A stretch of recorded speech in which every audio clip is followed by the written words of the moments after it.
Buenas tardes a todos de nuevo. Bienvenidos al Centro Asturiano de Madrid. Y singularmente pues quiero agradecer también que nos acompañen don José Crespo con su esposa, que vaya bien todo lo relacionado con la salud, como es lógico. Don Juan del Rey Calero, muchas gracias también, que nos dio hace ya unos cuantos años, no muchos tampoco, pero una magistral conferencia sobre salud pública, creo recordar. Inmaculada, Miguel Ángel, también la señora, Miguel Fuentes, que está igualmente, Ángel,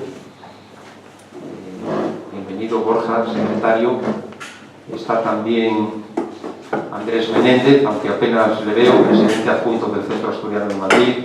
Gracias, Andrés, por venir, que además sabemos que eres gran aficionado al Real Madrid y me dicen que a las 9 empieza el partido, ¿no? A las 8. ¿A las 8? Ya, entonces, esto explica... Vaya, hombre, esto explica la ausencia de público. El caballero también que viene, bienvenido, la señora que se ha incorporado, Vicente igualmente, un habitual de la casa, amigo, socio, lo mismo que Paco Tejero y su esposa Teresa, muchas gracias. Hoy, como he sabido, tenemos una nueva jornada de compromiso con la educación y la salud. Y si es posible, lo repito, daremos continuidad a estos encuentros. Ya el de mayo está preparado, que para nosotros es una satisfacción enorme, y será el día 19, y seguramente continuaremos pues desde el mes de octubre, que es cuando se reactiva nuestro curso. Y hoy, con motivo del Día Mundial de la Salud, ofrecemos una mesa redonda titulada La importancia de la alimentación saludable en el aprendizaje. Un acto con el que la Asociación Española de Medicina y Salud Escolar y Universitaria, aquí representada por su presidente, el doctor Antonio Sáez, y el Centro Asturiano de Madrid, mostramos nuestro compromiso con el bienestar y el desarrollo individual y social y con la calidad de vida. Es bien sabido que una de las claves impulsoras de salud es la alimentación. ¿Cómo no recordar en este cuarto centenario de la publicación de la segunda parte del Quijote? El otro día tuvimos un acto precioso en esta misma tribuna, la semana pasada. ¿Cómo no recordar las palabras sabias de ese maravilloso loco, digo bien, loco lúcido, a su leal escudero Sancho Panza? Come poco y cena más poco, que la salud de todo el cuerpo se fragua en la oficina del estómago. Nuestra conducta alimentaria se ve hoy, sin embargo, alterada en gran medida por la influencia de nuevos estilos de vida. Una adecuada educación nutricional puede hacer mucho en beneficio de todos. En concreto, puede ayudar en la prevención de enfermedades cardiovasculares, en problemas de sobrepeso, de obesidad, diabetes o incluso distintos tipos de cáncer de origen alimentario. La educación nutricional es la mejor vía para conseguir hábitos alimentarios saludables, pero se precisa el concurso de la familia, de la escuela, de los medios de comunicación, de la sociedad en su conjunto. Por supuesto, en la adquisición de hábitos alimentarios saludables es fundamental la labor de los padres, los primeros y más importantes educadores naturales, pero también de los maestros, de los profesores, de todo ese amplio periodo infanto-juvenil. Una tarea que ha de verse complementada por los profesionales sanitarios, entre otros. Desde la pedagogía hemos de señalar que la educación nutricional rebasa la mera información, ha de ser una genuina formación y ha de ser continua y adaptada a la edad de los destinatarios y a sus necesidades. Una educación crítica que debe comenzar en la temprana infancia, comprometida, por ejemplo, con el despliegue de la capacidad de analizar mensajes mediáticos, muchas veces insidiosos, y que, entre otros beneficios, esta educación nutricional puede ayudar también a prevenir trastornos de la conducta alimentaria.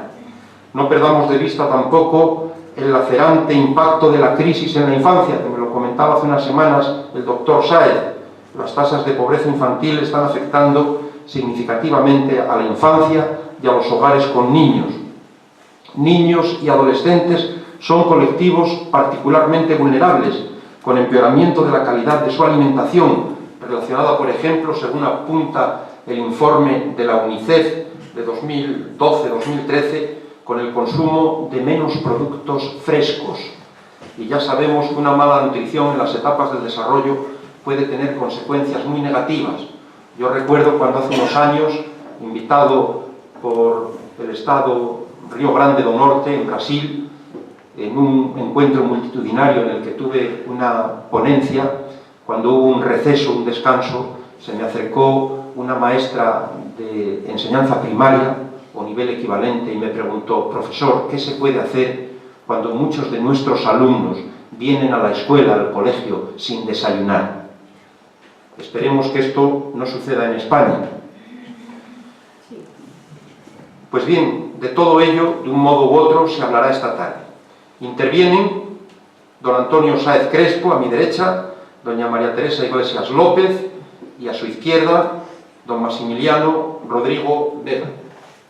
Voy a presentar, a partir de unas breves líneas y por el orden en que aparecen en el programa, a mis tres compañeros y amigos.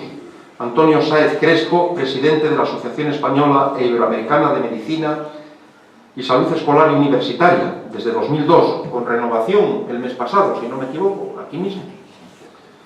Catedrático de Salud Pública de la UCM, académico correspondiente de Medicina Preventiva y Salud Pública de la Real Academia Nacional de Medicina, profesor visitante en diversas universidades extranjeras, asesor de la Oficina Panamericana de la Salud y miembro de un grupo asesor técnico en la Organización Mundial de la Salud que elabora el informe anual de la situación de la infancia en las Américas. María Teresa Iglesias López, doctora en farmacia por la Complutense, ha realizado estancias de investigación en la Universidad Autónoma de Madrid, en el Instituto de Investigaciones Agrarias y Agroalimentarias en Madrid, Montpellier, también en la Universidad de Viena, en California, en Santa Bárbara, concretamente, autora de numerosas publicaciones científicas, profesora de farmacología y de nutrición y dietética de la Facultad de Farmacia y Enfermería de la Universidad Francisco de Vitoria, representante de dicha universidad en la red madrileña de universidades saludables, miembro de la Asociación Española de Medicina y Salud Escolar y Universitaria, como todos los presentes, dicho sea de paso, los cuatro que componemos esta mesa, y es presidenta además de la Comisión de Universidades Saludables en dicha asociación. Y Maximiliano Rodrigo Vega, doctor en Biología por la Universidad de Salamanca, catedrático de Bachillerato en Excedencia, profesor titular de la UCM, acreditado como catedrático de universidad por la ANECA. Ha sido director del Departamento de Didáctica de las Ciencias Experimentales de la UCM, autor de numerosas publicaciones. Desde hace más de una década trabaja sobre la enseñanza de la alimentación para profesores y maestros, miembro también de la Asociación Española de Medicina y Salud Escolar y Universitaria, como queda dicho, y el tema sobre el que va a hablar concretamente el doctor Rodrigo, pues es sobre el desayuno en los escolares y su importancia. Por mi parte, presidente de este Centro Asturiano de Madrid y profesor de la Facultad de Educación de la Complutense, con esta introducción y apertura del acto doy por realizada mi intervención, aunque moderaré la mesa y, según hemos establecido, vamos a asignar a cada uno de los intervinientes, y pido por favor al público que me ayude en esta labor, 15 minutos como máximo. Después habrá un coloquio y por lo mismo podrán tomar la palabra de nuevo los ponentes y quien lo desee. De manera que nada más, muchas gracias a todos y con arreglo al protocolo establecido cedo la palabra a don Antonio Sáez Crespo. Gracias. Buenas tardes, querido presidente doctor Valentín Martínez Otero, por su disposición personal y la de la casa que nos acoge a realizar estos encuentros, que para nosotros es una verdadera satisfacción, tanto personal como de todos los miembros de esta organización, que estamos dispuestos a colaborar y a que sea pues un lugar de encuentro donde podamos debatir los temas que en la actualidad están... Sí, que se apague la luz. Igual se ve mejor la imagen, digo, No, sí, se sí, ve sí. bien, se ve bien. Bien, en esos temas de actualidad pensábamos que en esta semana era el Día Mundial, el día 7 fue el Día Mundial de la Salud, en un tema que a nosotros nos preocupa fundamentalmente, que es el tema de la alimentación de los escolares. Es de todos conocido que España ha salido de una gravísima crisis económica, social, moral, ética y también alimentaria.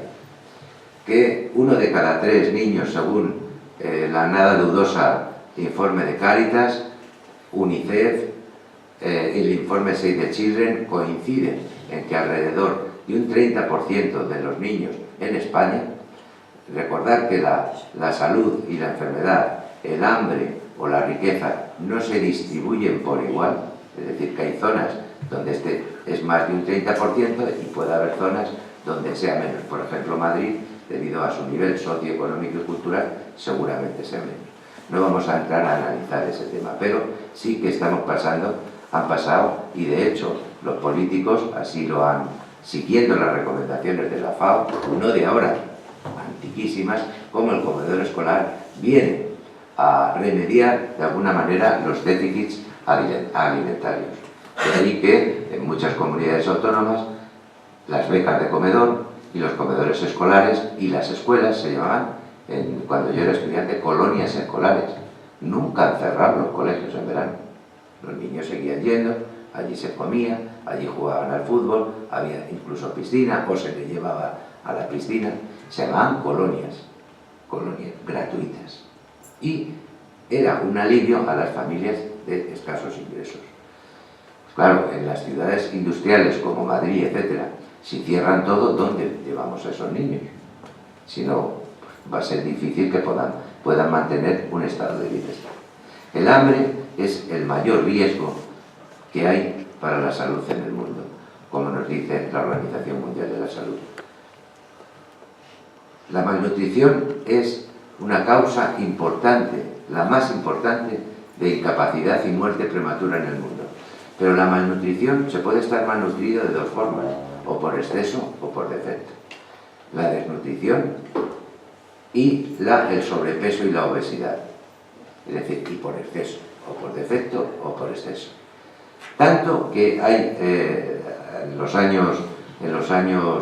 a finales de los años 90, antes del año 2000, se llegó a denominar la epidemia de globesividad, es decir, obesidad global, que afecta no solamente a los países ricos, sino a los países pobres. También es lógico de pensar, no comen alimentos, comen mucha alimentación basura, esos alimentos que están favorecidos por la publicidad, etc. De ahí que hoy la obesidad se ha concebido desde el punto de vista de la salud pública como tanto como una enfermedad que sube el colesterol, etcétera, etcétera, etcétera, sino como un problema social. La obesidad es un problema social.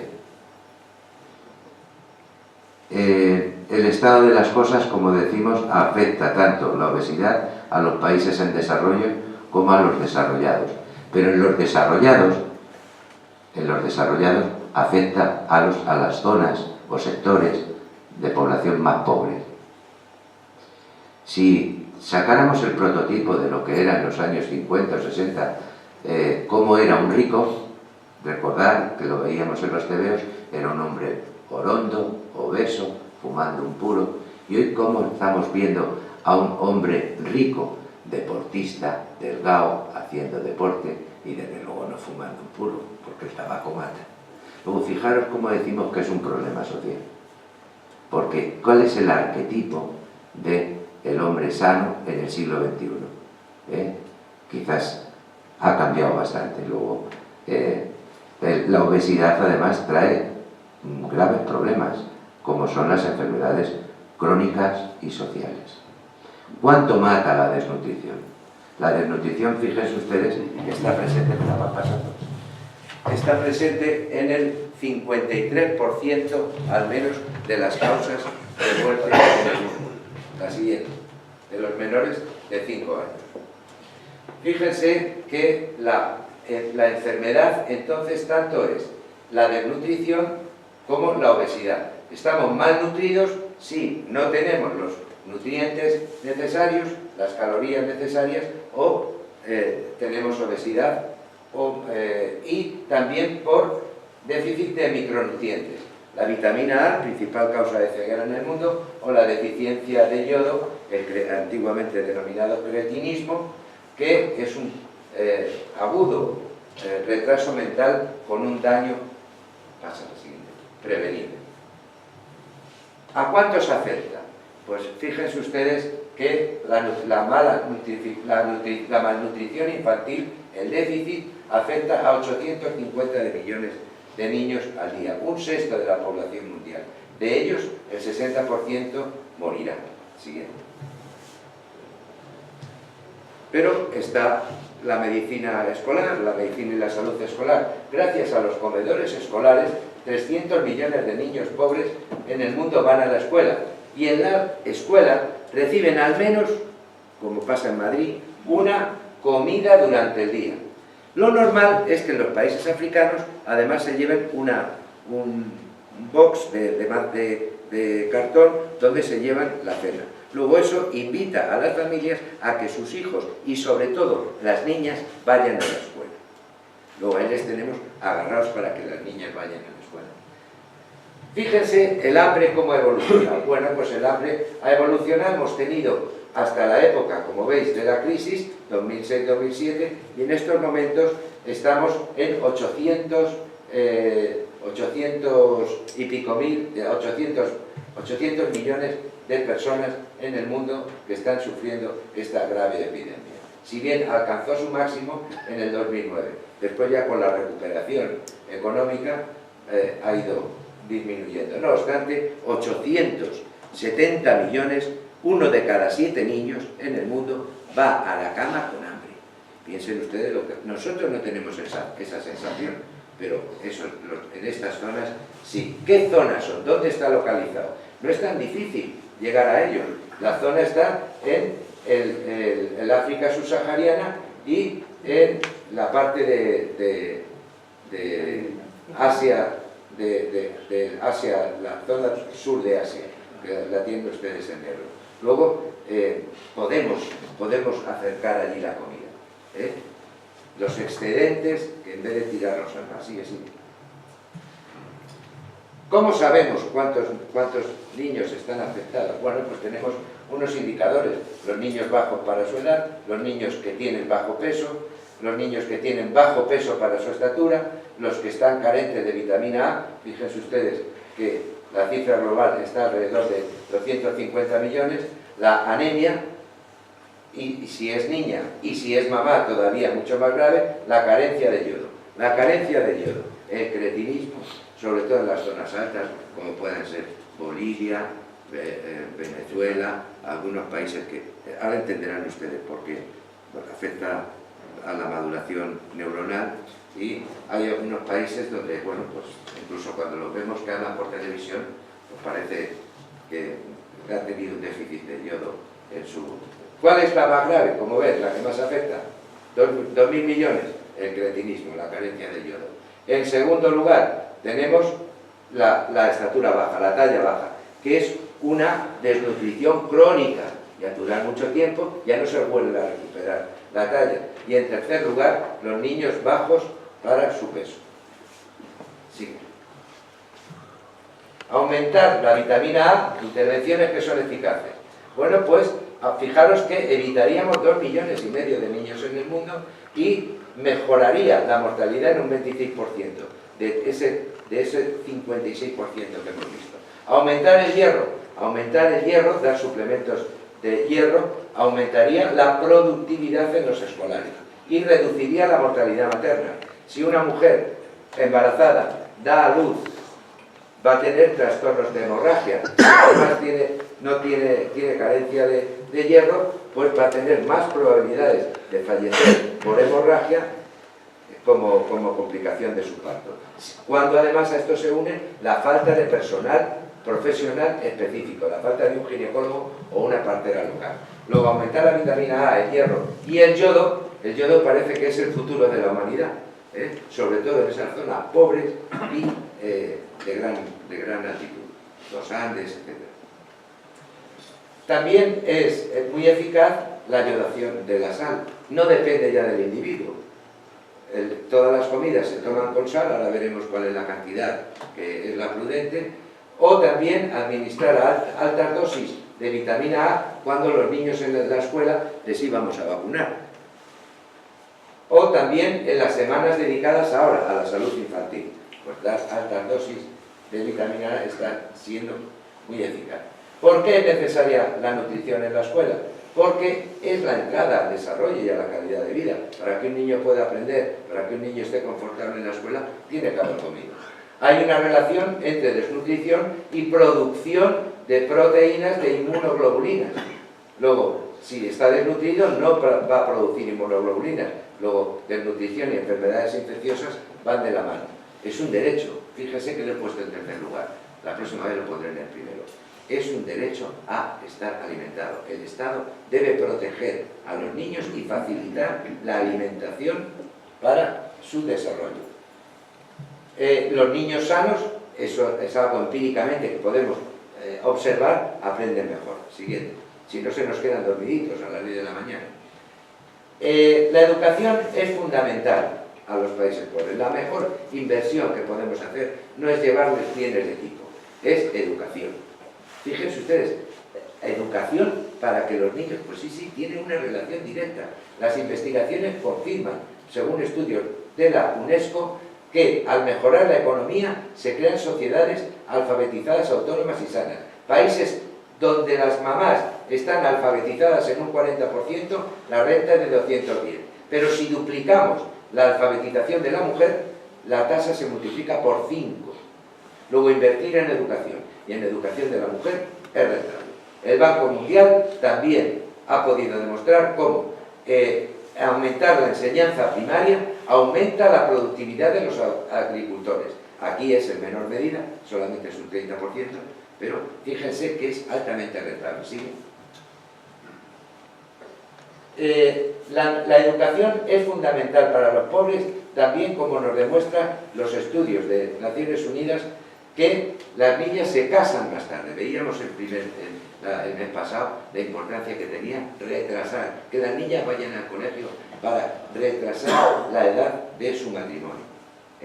Bueno, pues el matrimonio precoz a los 11 años, que es lo general en estas zonas que hemos visto del sudeste asiático y de África subsahariana, hemos logrado, si las niñas van a la escuela, que cumplan 18 años. Y las niñas que van a la escuela se casan más tarde y dejan transcurrir además tiempo entre un embarazo y otro.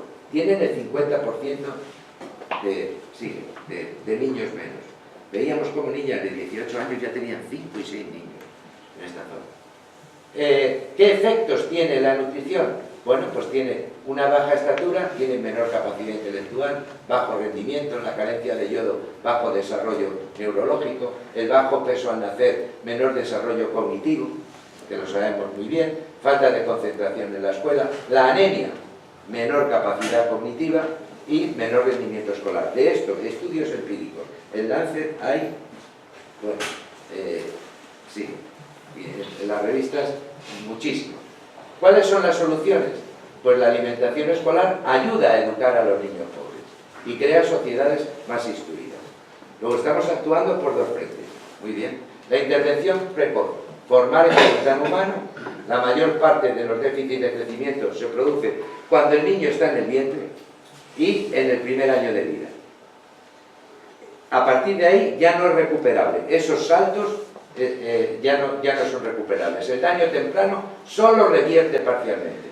Las comidas nutritivas son un método sencillo para lograr mejoras. No solamente en la alfabetización, fíjense, dar comidas en la escuela mejora el rendimiento escolar y mejora la capacidad de los niños y la alfabetización. Y también que a los niños pobres rompan las cadenas de pobreza, ignorancia, enfermedad. Siguiente. Cuando se dan comidas, las tasas de matrícula aumentan. Sobre todo, como veis aquí, las de las niñas. Es un incentivo para que los padres manden a las niñas a la escuela y no estén como criadas, como ayudantes de la madre. ¿Cuánto cuesta? Bueno, ¿y cuánto cuesta llevar este programa en África subsahariana? 19 centavos de dólar. Al año, 34 dólares al año. Siguiente.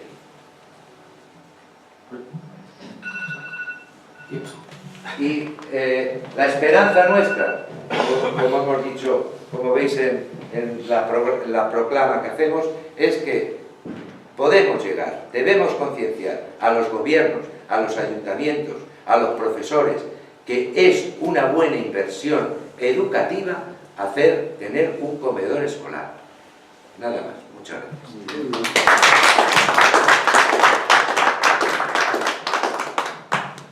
Muchas gracias, doctor Sáez. Tiene la palabra la doctora Iglesias. Te sientas aquí.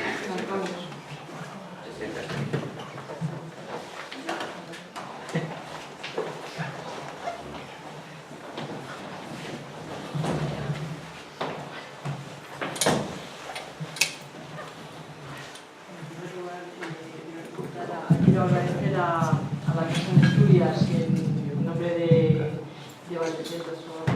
Valentín Martínez Otero su invitación, y también al doctor Sáez Crespo por acordarse de mí y por invitarme. Entonces, bueno, el trabajo lo que les voy a hablar es algo en lo que estamos trabajando desde hace tiempo el doctor Sáez Crespo y yo, que es en hábitos, tanto en estudiantes preuniversitarios como universitarios. Entonces, sobre todo hábitos desde el punto de vista alimenticio, hábitos de vida, consumo tanto de tabaco y alcohol, algo que nos preocupa y que ahora estamos profundizando en este estudio. Y también estamos estudiando, pues, de todos los hábitos dietéticos, el consumo de algunos determinados alimentos, el ver la historia dietética, y también en lo que estamos ahora haciendo un poco más de hincapié es el comedor emocional. Saber de qué manera ese tipo de la alimentación de estos estudiantes va a influir en sus posibles hábitos. Y además, desde el punto de vista tal, quiero decir que, claro, este estudio tiene un cierto sesgo, que es en la Comunidad de Madrid. O sea, no sé si con otras comunidades puede ser extensible, porque claro, yo en verano, ahora en Semana Santa, estaba en Andalucía, y claro, y aquí en Madrid, por ejemplo, no vemos obesos. Es rarísimo ver obesos. Sin embargo, en Andalucía, que deberían tener, pues, la cuna de la dieta mediterránea, pues uno está viendo obesos y estamos teniendo índices de obesidad que yo creo que son comparables a los que hay en Estados Unidos. Con lo cual, el sesgo de nuestro estudio, pues, es algo que tengo que decir, ¿no? Entonces, el porqué de nuestro estudio? Porque tanto los hábitos como bien de ejercicio físico y la nutrición van a ser importantes para la salud de nuestros jóvenes, bien sean preuniversitarios, bien sean escolares o bien sean universitarios. Y además, desde el punto de vista universitario, es algo que nos parece importante estos hábitos alimenticios y su alimentación. ¿Por qué? Porque cuando estos estudiantes están en su casa, en lo que es el estudiante preuniversitario, todavía depende un poco de la alimentación que hay en la casa, ¿no? Es verdad que cuando los padres somos trabajadores, no estamos en casa, a lo mejor cuando vienen nuestros hijos, pero sí se les deja una alimentación que mayoritariamente la cumple, ¿no? En otros sistemas no la cumple, pero sí. Porque claro, el problema de los universitarios es que en muchos casos, si siguen en su casa, en la casa materna, pues no es problema, porque bueno, sigue más o menos la alimentación, pero cuando salen de la casa, la alimentación va a depender ya única y exclusivamente de ellos. Y es cuando ya cambian los hábitos y ya se abandona esa dieta saludable, si podemos decir saludable, ¿no? Como bien nos ha dicho Antonio Sáez, y hoy en día, como consecuencia de la crisis, pues la dieta ya no está, o está dejando de ser todo lo saludable que debería ser. ¿Por qué? Pero no porque hay una carencia de alimentos como consecuencia de una carencia de ingresos en el hogar, ¿no? Entonces, este modelo de nuestros estudiantes se está alejando del patrón mediterráneo, a pesar que estamos en un país mediterráneo. Claro, es lo que los estudiantes, pero claro, también se puede extrapolar, pues lo podríamos extrapolar al resto de la población, ¿no? O sea, adultos que mayoritariamente se están abandonando esa dieta mediterránea. Por eso, si vamos, por ejemplo, a zonas como la de en Andalucía, como he dicho anteriormente, se puede ver que se está abandonando esa dieta, y por eso hay esas tasas de obesidad tan importantes, ¿no? Entonces, esta población, dentro de la población universitaria, ya lo he dicho, o sea, que también, en el caso de los jóvenes, todos los jóvenes preuniversitarios, cuando son ellos los que se alimentan, o ellos son los que se hacen su propia comida, esa dieta va a ser principalmente muy rica en proteínas, sobre todo por esa dieta rica en proteínas. Nuestros jóvenes están influidos por los patrones dietéticos que hoy tenemos, o sea, todas las dietas tienen que ser proteinadas, y parece que la dieta proteinada es la dieta mejor, sobre todo para evitar sobrepesos, como dietas de adelgazamiento, etcétera, etcétera, con las consecuencias que eso está acarreando. Y luego, dentro de la población más joven, tenemos, sobre todo en el caso de las chicas, porque los chicos no están, o por lo menos nosotros no hemos detectado tanto problema, ha sido el problema de los trastornos de la conducta alimentaria, ¿no? O sea, bajo peso y suprimir comidas, ¿no? Entonces aquí sí va a ser importante ese tipo de comedor más emocional. Y otro problema que empieza en los jóvenes, pero se puede agrandar a la edad adulta también, que es el problema del consumo de alcohol. O sea, hoy celebramos comiendo y bebiendo, y cuando bebemos alcohol, bien sea de baja gradación o de alta gradación, ¿no? Pero el caso es que es un problema, y es un problema que dentro de unos años empezaremos a ver el problema a nivel cerebral, ese daño cerebral que puede producir este consumo excesivo de alcohol. Las drogas no las menciono, simplemente menciono alcohol. Entonces, el propósito de nuestro estudio, básicamente, ya lo he dicho, va a ser, hemos hecho el estudio en la zona noroeste de Madrid, en algunos colegios tanto públicos como concertados y privados, y se han estudiado universitarios de la Universidad Francisco de Vitoria, una universidad privada, y en la Universidad Complutense, en algunas facultades de la Universidad Complutense. Entonces, tenemos un número hasta ahora amplio de estudiantes, en la cual está más o menos equilibrado el número de varones como de mujeres. Y para facilitar el estudio, porque claro, es un número alto de población, los hemos dividido entre preuniversitarios, a los que van a ser menores de 17 años, suponiendo que, bueno, que a los 17 años y 17 y 18 van para ingresar en la universidad, y los universitarios. Entonces, ¿cuál va a ser nuestro objetivo? Que nuestro objetivo va a ser un objetivo de salud. Pues es fomentar, sobre todo, unos buenos hábitos dietéticos, unos buenos hábitos de vida, sobre todo el ejercicio, fomentar el ejercicio, que sobre todo en la población universitaria, como ahora más adelante veremos, o sea, se abandona ese ejercicio, o sea, dejan de hacer ejercicios, sobre todo en las mujeres. En el caso de los varones, hacen un poco más de ejercicio, pero la población femenina disminuye muchísimo.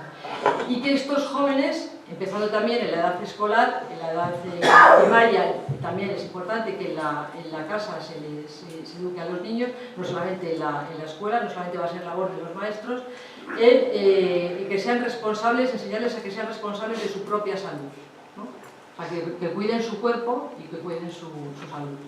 Entonces hemos ido estudiando primero, hicimos un estudio antropométrico, viendo el índice de masa corporal por los grupos de edad.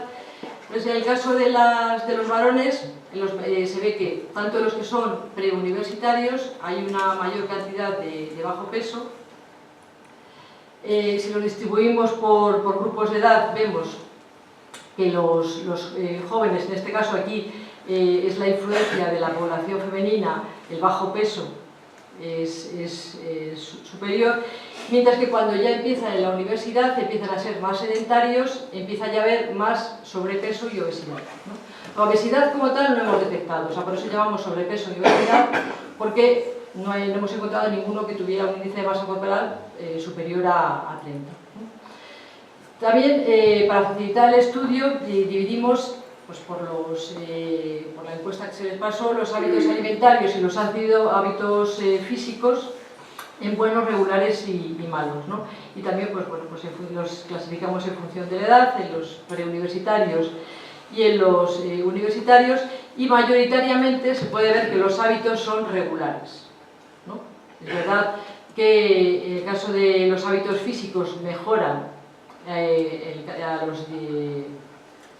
los 18 años, pero por el caso son los varones, no por las mujeres, porque las mujeres, cuando se hace una diferencia por sexo, en el caso de las mujeres son más activas cuando están en la etapa preuniversitaria que cuando entran en la universidad, ¿no? Aquí se puede ver un poco más o menos lo que os he ido diciendo, que la actividad es mayoritariamente moderada y muy ligera en los universitarios, ¿no? Respecto a las horas de sueño, preguntamos las horas de sueño sobre todo para detectar obesidad o detectar algún tipo de problema. Vimos que no se detectaron ningún tipo de problema en esta población, y se vio que los más jóvenes son los que duermen mayoritariamente 7 horas, y los que son ya cuando entran en la universidad, pues el número de horas de sueño disminuye. Respecto a ya cuando se les hizo el estudio dietético, se vio que no había diferencias entre ambos sexos respecto a la ingesta de macronutrientes, o sea, ni de proteínas, ni de lípidos, ni de hidrato de carbono, observando que la ingesta proteica es superior a la ingesta recomendada, el porcentaje de energía, que debería estar en torno al 15%, es superior, y los hidratos de carbono no llegan al 50%, que sería el mínimo que sería recomendado, ¿no? A expensas de una alta ingesta también en grasas. Grasas que cuando se vio el perfil, hicimos el perfil lipídico, aunque no lo he reseñado, esa grasa mayoritariamente era grasa saturada, ¿no? O sea que no era monoinsaturada, estaba por debajo del porcentaje recomendado, y la poliinsaturada pues era muy baja porque apenas consumían pescado. Y un hecho a resaltar también es la vitamina D, que vimos estudiamos la vitamina D dietética y la vitamina D por extracción de sangre. Entonces los perfiles de vitamina D se observaron que no llegaban a la cantidad recomendada, o sea, había una deficiencia sérica de vitamina D. ¿Por qué? Por el caso de estos jóvenes y los tanto pre como post universitarios hacen poca vida activa al exterior. Entonces la fuente principal de vitamina D no es la alimentación, sino que es la vida al exterior. Entonces había deficiencia de esta vitamina D.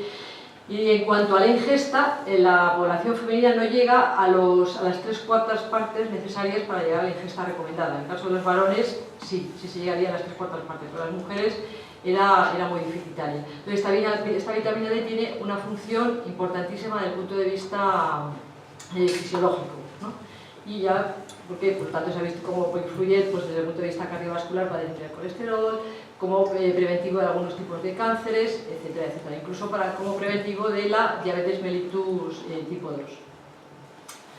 También se vio el consumo de tabaco en esta población y bueno, lo comparamos con el índice de masa corporal.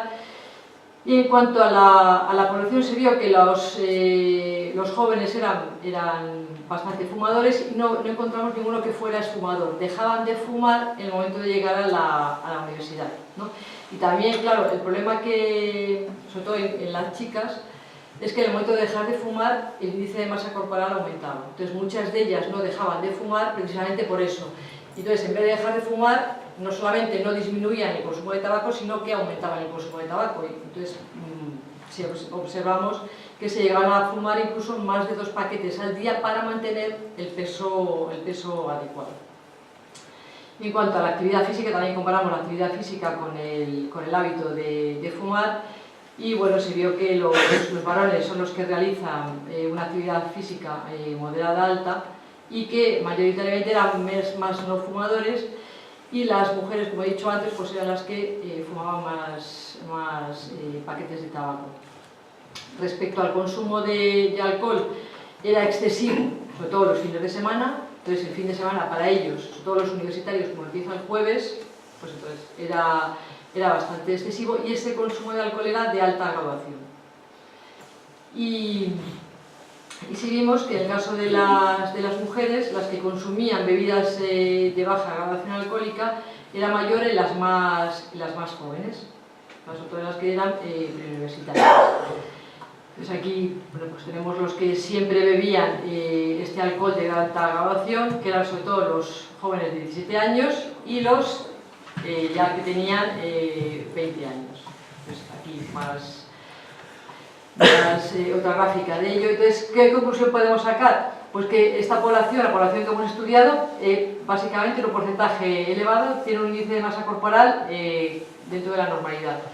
O sea, en torno al 10% sería un sobrepeso, y luego pues un 18%, que lo cual es importante, serían mujeres jóvenes con bajo peso. Que los universitarios son los que tienen menor actividad física, sobre todo la población femenina, y que las bebidas destiladas, o sea, bebidas de alta graduación, eran superior a las bebidas fermentadas, y en cuanto al hábito tabáquico, a mayor consumo de cigarrillos disminuía la actividad física, lo cual se corresponde con lo que he dicho de las mujeres, que eran las que eran más fumadoras y que consumían más cantidad de tabaco. Entonces, muchas gracias.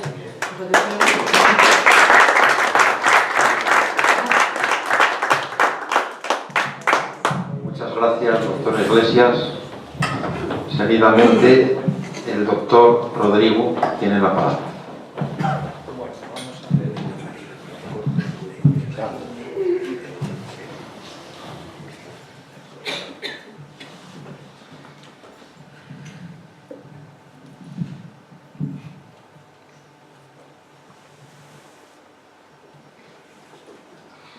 Bueno, en primer lugar, buenas tardes, y dar las gracias a Valentín y a las personas que me han precedido por la invitación que me han dado para participar en esta mesa. El título de la mesa, la importancia de la alimentación saludable en el aprendizaje, entra de lleno en una de mis prioridades como docente, que es intentar de alguna manera mejorar la educación de las personas. A lo largo de prácticamente 20 años he ido viendo que un nicho de trabajo interesantísimo es el trabajo de la alimentación con escolares y, por supuesto, con los profesores que van a trabajar con escolares. Por eso, de alguna manera, al presentarme la invitación, me pareció muy interesante la temática y rápidamente me puse a trabajar en ella, sacando una serie de datos con los que estamos trabajando últimamente que espero les sean de su interés. Fundamentalmente voy a centrar el tema en el desayuno escolar y luego lo vamos a ver por qué. ¿Por qué voy a centrar el tema en este apartado? Dado el título de la ponencia general, he elegido en el ámbito de las publicaciones científicas dos frases que me han parecido muy interesantes para centrar el tema que aquí voy a trabajar hoy. La primera hace referencia a un estudio sobre la importancia del desayuno a nivel escolar y está publicado en una revista de pediatría, Acta Pediátrica Española.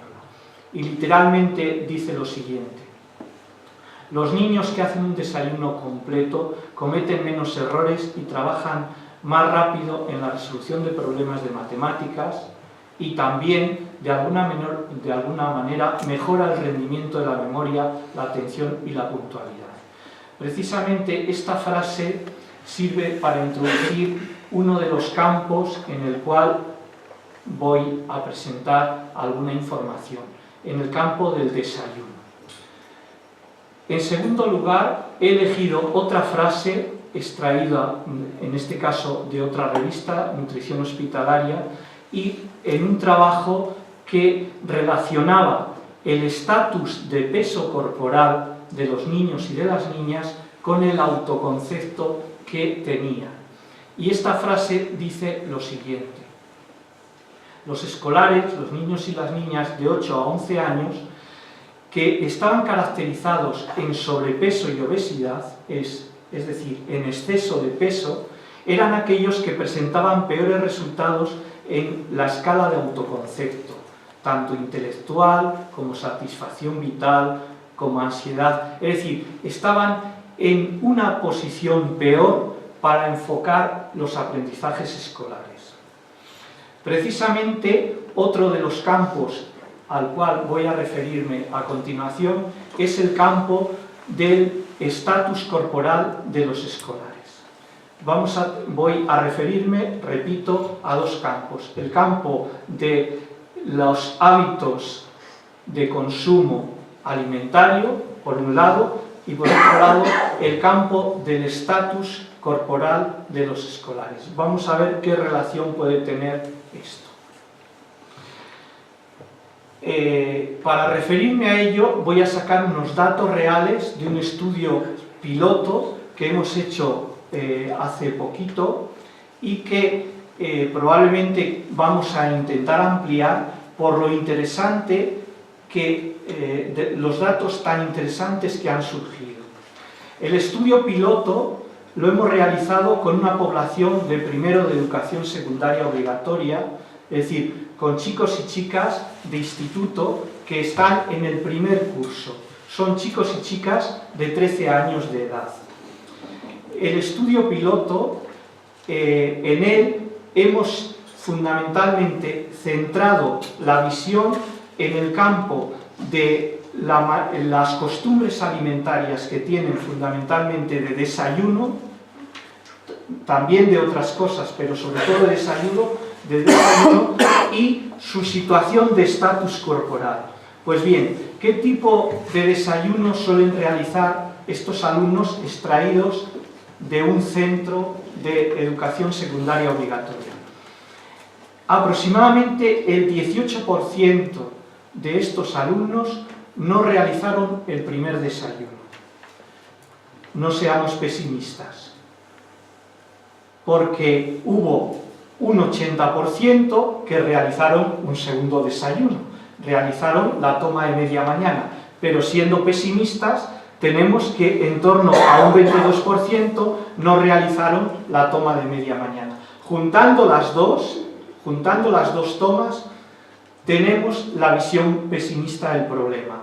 Hay un 5% de alumnos que no toman nada durante prácticamente 5 horas de la mañana de trabajo en el aula. Siendo positivos, hay un 95% de alumnos que sí toman algo, ¿vale? ¿Cómo es su estatus corporal? El estatus corporal, utilizando como variable el índice de masa corporal, nos da esta visión. Fundamentalmente me voy a centrar en la visión pesimista. Aproximadamente el 25% del alumnado está en situación de exceso de peso, es decir, o sobrepeso u obesidad. Haciendo una valoración general de situación alimentaria desde el punto de vista de hábitos considerados interesantes, como pueden ser la dieta mediterránea, tenemos de nuevo otra visión pesimista. Aproximadamente el 51% del alumnado que está en primero de la ESO que hemos investigado tiene unos malos hábitos alimentarios desde el punto de vista mediterráneo. Bueno, hecha esta presentación general, vamos a ver los dos campos con los que vamos a jugar. Costumbres alimentarias, situación de estatus corporal con respecto a sobrepeso o normopeso. En esta tabla tenemos una síntesis de estas dos visiones. En primer lugar, vemos el número de comidas realizadas por el alumnado, su estatus corporal, y vemos desde el punto de vista estadístico, aunque solo hemos trabajado con 66 alumnos, tenemos claramente una concentración de alumnos con normopeso que realizan más de 3 comidas diarias y una concentración significativa de alumnos con obesidad que realizan 3 o menos comidas diarias. Vamos a la otra visión. Exclusivamente eligiendo una comida, el desayuno principal, el primer desayuno. De nuevo, obtenemos una visión claramente que es sumamente ilustrativa. La mayoría de los alumnos que sí desayunan están en situación normopeso. Una mayoría de alumnos que no desayunan están en situación de obesidad, significativamente ligados a esas circunstancias. Si elegimos un tipo de alimento como la leche, los lácteos, en el desayuno, la mayoría de los alumnos que sí toman lácteos en el desayuno están significativamente agrupados en normopeso. La mayoría de los alumnos que no toman lácteos en el desayuno están significativamente agrupados en obesidad. Desde el punto de vista educativo, a nosotros nos interesa buscar puntos representativos en los cuales podemos fácilmente ligar educación alimentaria para intentar cambiar hábitos. Y aquí tenemos un elemento sumamente representativo de este problema. Es decir, el desayuno puede ser predictor de situación alimentaria. Y la situación alimentaria, como hemos visto al principio, puede ser predictor de rendimiento académico. Con lo cual, trabajando exclusivamente el desayuno, una cosa muy sencillita a nivel escolar, podríamos perfectamente poder cambiar situaciones alimentarias de las personas y a la larga mejorar su salud y, por supuesto, probablemente mejorar su rendimiento académico. Seguimos con el estudio. Si nos centramos en el análisis de la calidad de los primeros desayunos que realizan nuestros 66 alumnos investigados, valorando la situación de calidad de los primeros desayunos que hacen y de los segundos desayunos que hacen, utilizando una variable muy sencillita, que es simplemente ver el tipo de alimentos que consumen.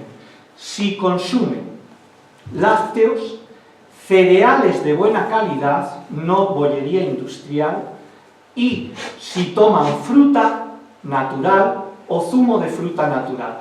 Exclusivamente manejando estas 3 variables, obtenemos una visión muy simple, pero muy ilustrativa de los desayunos que realizan nuestros alumnos.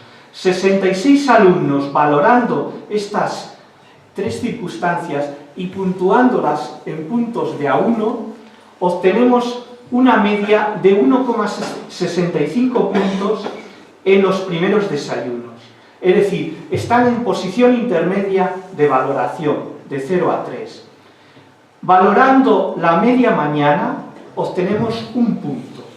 Pero sumando ambas comidas, obtenemos una variable de puntuación de 1,98, que es significativamente, estadísticamente, como un incremento significativo con un índice de significación del 99%, traducido a román palatino. La media mañana induce favorablemente cambio de calidad del desayuno, mejora el desayuno. Luego, desde el punto de vista educativo, si se potencia la media mañana en los centros y una media mañana de calidad, podemos obtener unos cambios de calidad de dieta en los alumnos interesantísimos.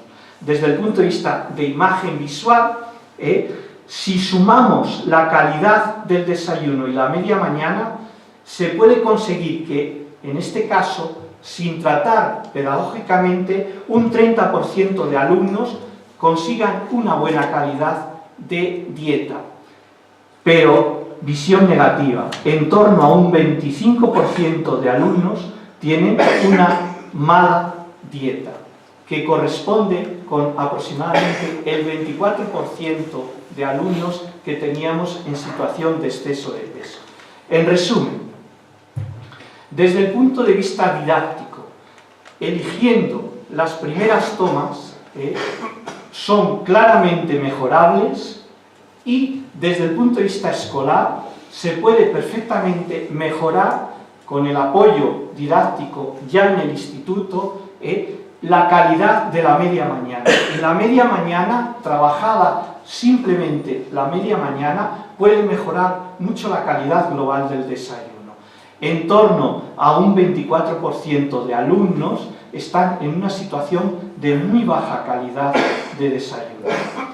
Desde el punto de vista pedagógico, proponemos que mejorar los desayunos y favorecer la media mañana es una actividad muy simple, relativamente simple de hacer y potencialmente muy interesante, porque mejora el estatus,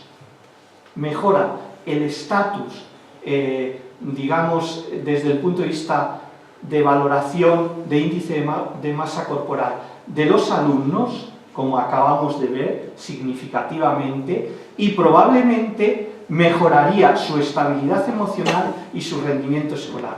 Desde un punto de vista de investigación, esto es un campo sobre el que en un futuro próximo queremos trabajar. Está pendiente de hacer. Pues muchas gracias por su atención.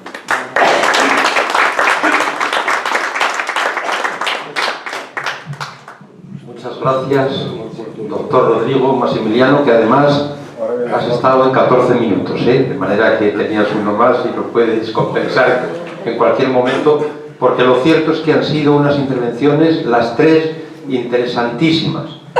Y ahora pues vamos a abrir un coloquio, porque probablemente alguna persona quiera hacer algún comentario, alguna pregunta. Miguel Ángel, tienes la palabra, después el doctor Rey Calero. Yo quiero felicitar a los oradores, ¿verdad? Porque creo que habéis estado los tres acertadísimos. Sin embargo, yo, desde el punto de vista de cuando nosotros hablamos de la dieta o los hábitos alimenticios para prevenir las enfermedades odontológicas, no nos referimos a la nutrición, ya que normalmente tendría que haber unas carencias nutricionales muy intensas para que hubiese unas repercusiones orales. Nos referimos más a la dieta. Y hablamos el mismo idioma, hablamos de la importancia de cambiar estilos de vida, de crear dietas, y ahí la escuela y la familia, porque claro, el niño si desayuna, es que le han puesto el desayuno en la escuela, en el hogar, y hacer ver la importancia de esos desayunos saludables que estabas comentando, pero fijaros una cosa, nosotros por ejemplo desde el punto de vista de prevención de enfermedades hablamos sobre todo del control de la dieta, control de ingesta de alimentos que contengan sacarosa, azucarados, ¿verdad? Para sobre todo prevención de caries, ya que el factor edad de la aparición de caries es determinante. Los dientes inmaduros, cada vez que toman azúcar, van a defenderse peor que un diente maduro de un adulto, y van a ser precisamente donde aparezcan esto. Y la caries está considerada como una enfermedad, como un problema de salud pública, porque produce, aparte de que agrava enfermedades preexistentes, aparte de los altos costos que tienen el tratar estas enfermedades. Fíjense que la caries dental es una enfermedad, después de la gripe, la más prevalente. También hay otros dos aspectos importantes. Es que Por una parte, un niño que, según decía la Organización Mundial de la Salud, que falta más de 10 días de clase en un curso académico, el fracaso escolar tiene ya asegurado. El absentismo escolar es muy importante por el exceso de tomar azúcar. Pero entonces decimos, ¿qué pasa? ¿Que los niños no pueden tomar azúcar? Claro que pueden tomar azúcar. Por eso nosotros lo que tenemos es que enseñar a los educadores, a las familias y a los propios escolares a que pueden tomar azúcar con el mínimo de riesgo. Ese es un aspecto que nos gustaría poder tratar en un futuro en estas sesiones. Gracias, doctor Bermejo. Esto tenemos que incorporarlo a alguna de las sesiones de los encuentros de educación y salud, y además tenemos que avisar a colegios e institutos. Este tipo de encuentros tiene que contar también con la participación de profesorado, de manera que a ver si conseguimos algunos correos electrónicos para que nos puedan acompañar y, bueno, informarse y recibir pues, la formación adecuada. Muchas gracias. No sé si alguien quiere responder de la mesa antes de dar la palabra al doctor Recalero y posteriormente a la señora. ¿Quiere responder alguien o simplemente? Doctor Recalero tiene la palabra. Bueno, me han encantado las tres ponencias porque han puesto el dedo en la llaga. El desayuno realmente es fundamental. Ya decía Bernard Shaw que para comer decentemente en Inglaterra había que desayunar 3 veces al día. Entonces ya indicaba la importancia que puede tener el desayuno. Y no hay duda y otro dato muy importante, la vitamina D.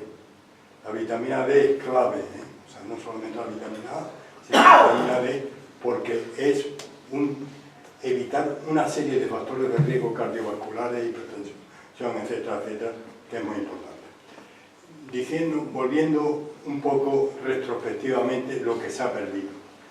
Hubo un programa que se llamaba EDALNU, que es Educación en Alimentación y Nutrición, en el cual yo pude participar, porque todos los maestros recibían información de este hecho. Y había un delegado, en mi caso, como era de Cádiz, pues... Y incluso encontramos, mandando a los alumnos de último curso, que comían en los comedores escolares, que el bocio endémico no solamente existía en la Urde o en otros sitios. En el norte, en la sierra de Cádiz, había un bocio endémico. O sea, ya sabes que se palpa o no se palpa y depende de tal. Y lo que hacíamos era, para ver la relación entre el déficit de yodo, que se podía medir rápidamente tomando la orina de los niños y viendo la excreción de yodo, que era deficitaria, con haciéndole que dibujara la figura de un hombre. Es el test de Gudenal. O sea, con eso el niño no dibuja, proyecta. Y entonces, valorando los datos por el test de Gudenal, sabíamos si realmente estaba en un déficit intelectual con arreglo a la edad donde él hacía la figura. Y le decíamos también que proyectaba a la familia, y ahí se veían cosas muy raras. Al proyectar a la familia, porque aparecían algunos hombres ahí, amigos de la madre. Con lo cual, realmente, el chico retrataba un poco pues todo su ambiente familiar. Pero indiscutiblemente, la importancia que tenía el déficit de yo es clave. Entonces, realmente es importantísimo que nuestra proyección sea a través de los maestros, porque indiscutiblemente poco podemos hacer si los maestros no intervienen. Y a través del niño, pues intervenir en la familia, porque naturalmente el niño es una proyección también para la familia. Entonces creo que es muy importante. Y termino, para que vean la importancia que tienen los estudiantes por la familia. Casi ningún chico quiere tomar verduras. Yo recuerdo que estuve dirigiendo un colegio mayor mucho tiempo y entonces le llamamos a los decanos a los que llevaban más tiempo y entonces, hombre, hay que hacer la dieta mediterránea. Y me dice uno de ellos, pero con Juan, ¿usted ha visto un grillo que pesa 1 kilo? Entonces, no quería verduras ni nada, y es la mala educación, porque como has dicho muy bien, pues realmente parece que la buena alimentación es solo proteína, y no es cierto. Entonces tenemos que empezar a educar a través de los maestros y a través de los niños para volver a la familia. Y termino simplemente. Se habla mucho de la medicina basada en la evidencia. Creo que es más importante hablar de la medicina basada en los valores. Y no hay duda que el valor de la nutrición y la alimentación es clave. Muchas gracias, doctor Ricardo. Vamos a ver la señora, por favor. Sí, buenas tardes para la doctora. Yo quería saber que me dijera por qué las niñas cuando dejan de fumar se ponen como lobos y siguen fumando, por qué los chicos no. Si usted conoce la respuesta, por lo que sea, ¿por qué no se trata de aplicar algo para las mujeres? ¿Sabes lo que le digo, no? Sí, sí, Si son características fisiológicas, un estrógeno o lo que sea, porque los chicos lo tienen, ¿no? Pues hacer algo para que las cosas no... La verdad es que, bueno, no sé, no soy médico, pero pienso que puede ser una cuestión de, como usted hubiera dicho, de estrógenos, ¿no? O sea que luego también en nuestro caso es verdad que los chicos también subían de peso, ¿no? O sea que no es que suban las mujeres, no es que subamos las mujeres más de peso que los varones. O sea, el problema luego de las mujeres también cuando se deja de fumar también depende un poco de la edad o de la situación fisiológica, ¿no? Pero vamos, yo creo que subimos de peso y luego también influye mucho lo que he dicho, o sea, es importante tener en cuenta lo del comedor emocional. O sea que eso es algo que hay que tener en cuenta y que no se puede obviar, porque cuando se deja de fumar se come más, entonces se engorda porque se come más. No por el simple hecho, hombre, el tabaco influye en parte, pero lo que más influye es que se come más de lo que se debe. Por la ansiedad, la pura ansiedad. Pero lo que habría que controlar es un poco ver de qué manera se puede controlar esa ansiedad. O sea, que en vez de comer, lo que pasa es que, claro, si en vez de comer, como ha dicho el doctor Ricalero, en vez de comer cosas insaludables, se comen frutas y verduras, no habría tanto aumento de peso, sino que por la propia ansiedad se toman más cosas azucaradas. O sea, cosas que incluso que tengan más cantidad de grasa que pueden hacer aumentar más de peso. Ya, yo decía, este es un chico, esta es una chica, la chica deja de fumar y nada, y el chico deja de fumar y no engorda, ¿qué pasa? ¿Por qué no engorda? No engorda. Yo engordaba. Yo que los estudiantes. 10 kilos. Hombre, yo creo que hay un factor también importante, es cuando dejas de fumar, vuelves a recordar el sabor de los alimentos, aumenta el apetito, porque te encuentras en mejor circunstancia y entonces eso quizás es un estímulo para que luego quieras más, ¿no? Sí. Y luego hay una clave que lo ha mencionado la doctora Iglesias, que es la ansiedad. En el ámbito de la psicología lo sabemos perfectamente, e incluso un servidor, es un caso nada más, pero bueno, aparte de la literatura científica que nos lo recuerda, el factor ansiedad, yo tengo que decir que fui fumador durante muchos años y cuando dejé de fumar, pues por la ansiedad, eso me supuso un aumento significativo de peso. Y era justamente por la ansiedad de no poder fumar. De manera que esto en mayor o menor cuantía acontece en todo fumador cuando tiene la abstinencia del hábito tabáquico. Bien, ¿alguna otra persona quería hacer alguna...? Dos cosas. La vitamina D, que es la que mencioné, que ya me he olvidado un poco en qué carril iba, es bastante necesaria. Entonces, ¿dónde se sintetiza y para qué sirve? Porque había un programa el otro día que para la memoria también sirve en la televisión y tal, referente a memoria. No, continúe. La vitamina D y luego la diabetes mellitus, que lo ha mencionado en los estudiantes y tal, que también lo traslade al campo de nosotros que no somos ningunos estudiantes, cómo se produce y cómo se quita, porque la diabetes mellitus es infecciosa, ¿no? O algo así. Yo no sé si... En cuanto a que me la conteste. Bueno, respecto a la vitamina D, o sea, la forma que tenemos, o sea, como he dicho, la alimentación es muy escasa, la cantidad de vitamina D que ingerimos. Básicamente es por la exposición al sol. Entonces, ¿qué ocurre? Que si cuando estamos al sol nos ponemos protección solar, no vamos a sintetizar, porque la vitamina D, para que la sinteticemos, tiene que dar los rayos ultravioleta en la piel, y en la piel formarse toda, desde el punto de vista, o sea, toda la síntesis compleja de vitamina D, ¿no? Entonces, ¿qué ocurre? Si tenemos protección solar no vamos a sintetizarla. Entonces, ¿cuándo habría que tomar sol para que no sea perjudicial? A primera hora de la mañana, cuando está saliendo el sol, o a última hora de la tarde, sin protección solar. Sin protección, porque si no, es la única manera, o tomar complementos de vitamina D como toman los países nórdicos. Es la única manera de no tener deficiencia, porque la falta de vitamina D, como ha dicho el profesor Ricardo, es fundamental para todo el aparato cardiovascular, para la diabetes mellitus, pero claro, en la diabetes mellitus no, habría que diferenciar la tipo 1, que va a depender de insulina, de la tipo 2, que la tipo 2 sí se podría controlar, ¿no? Sí se podría llegar a controlar con dieta absoluta, ejercicio, claro, también depende de los niveles, claro.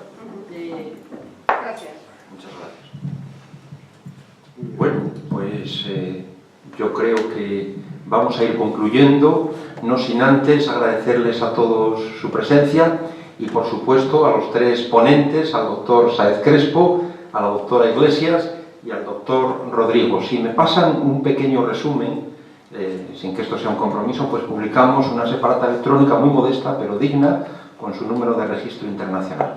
Y yo quiero concluir, pues, por un lado, invitándoles a que nos acompañen el día 19 de mayo, que hay una nueva sesión de estos encuentros de educación y salud, como decíamos al principio, y en este año cervantino quiero hacer una paráfrasis nuevamente de algo que dice Don Quijote, y es que él se refiere a las armas, pero yo lo voy a trasladar al ámbito de los estudios.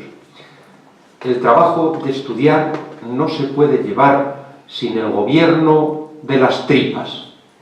Traducido a nuestro lenguaje, sin una alimentación saludable.